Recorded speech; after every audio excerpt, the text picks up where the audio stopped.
Okay, we're actually at chapter 32 in Genesis. But a friend mentioned the fact to be in chapter 32, to be looking, I guess, if I remember correctly, between verses 22 and 32, which is where Jacob wrestled with the angel. He said something about, remember verse 22 of chapter 28, which says, "And this stone, which I have set for a pillar, which be God's house, and of all that thou shalt give me, I will surely give the tenth unto thee." Now, I'm sorry, but I don't get it when it gets to verse 22 through 32 of this chapter, but maybe it'll help us pay better attention as we start to read chapter 32. "And Jacob went on his way, and the angel of God met him. And when Jacob saw them, he said, This is God's host. And he called the name of that place Mahanaim. Mahanaim. And Jacob sent messengers before him to Esau his brother, and into the land of Seir, the country of Edom. And he commanded them, saying, Thus shall ye speak unto my lord Esau, Thy servant Jacob saith thus, I have sojourned with Laban, and stayed there until now.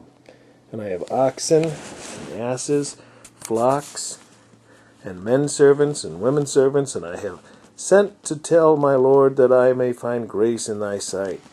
And the messengers returned to Jacob, saying, We came to thy brother Esau, and also he cometh to meet thee, and 400 men with him.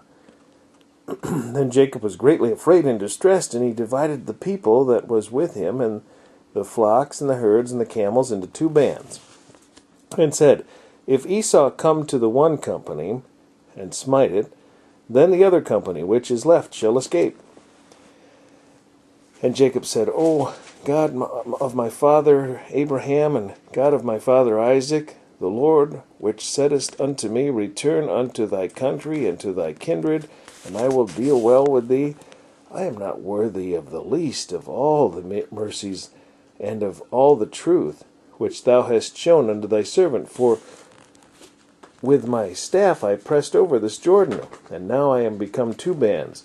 Deliver me, I pray thee, from the hand of my brother, and from the hand of Esau, for I fear him, lest he will come and smite me, and the mother with the children. See, once again we have an example here of someone who doesn't believe in the promise of God, that God will preserve his seed forever, and of them will all the nations of the world be blessed. He's afraid of Esau. And thou saidst, I will surely do thee good, and make thy seed as the sands of the sea, which cannot be numbered for multitude. Now there he admits that that is what he said, but if he really believed it, he wouldn't have been worried.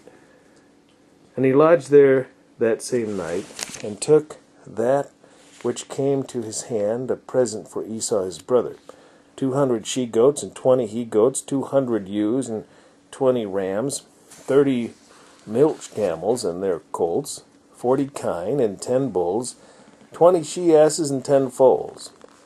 And he delivered them into the hand of his servant. Every drove by themselves, and said unto his servants, Pass over before me, and put a space betwixt drove and drove. And he commanded the foremost, saying, When Esau my brother meeteth thee, and asketh thee, saying, Whose art thou? And whither goest thou? And whose are these before thee? Then thou shalt say, They be thy servant Jacob's. It is a present sent unto my lord Esau, and behold, also he is behind us. And so commanded he the second, and the third, and all that followed the drove, saying, On this manner shall ye speak unto Esau, when ye find him. And say ye, moreover, Behold, thy servant Jacob is behind us. For he said, I will appease him with the present that goeth before me, and afterward I will see his face, peradventure he will accept of me. Now, I'm going to make another statement here that is a good thing, and this is actually what Jacob is a picture of Jesus and what Jesus taught. Jesus said, He that is greatest among you, let him be your servant. He that is least among you shall be your minister, and he that is greatest shall be your servant. Something like that. Jacob is actually a picture of what Jesus told us to be. Wash the disciples' feet.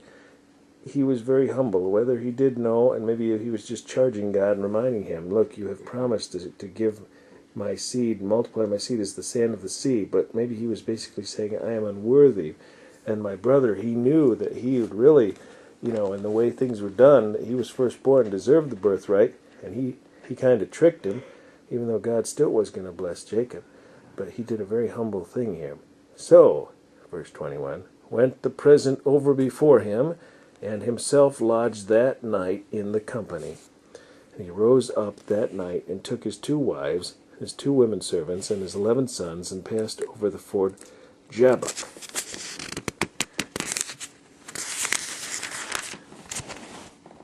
And he took them, and sent them over the brook, and sent over that he had. And Jacob was left alone, and there wrestled a man with him until the breaking of the day. And when he saw that he prevailed not against him, he touched the hollow of his thigh, and the hollow of Jacob's thigh was out of joint as he wrestled with him. And he said, Let me go, for the day breaketh. And he said, I will not let thee go, except thou bless me. And he said unto him, What is thy name? And he said, Jacob. And he said, Thy name shall be called no more Jacob, but Israel. For as a prince hast thou power with God and with men, and hast prevailed. And Jacob asked him, and said, Tell me, I pray thee, thy name. And he said, Wherefore is it that thou dost ask after my name? And he blessed him there. And Jacob called the name of the place Peniel, for I have seen God face to face, and my life is preserved.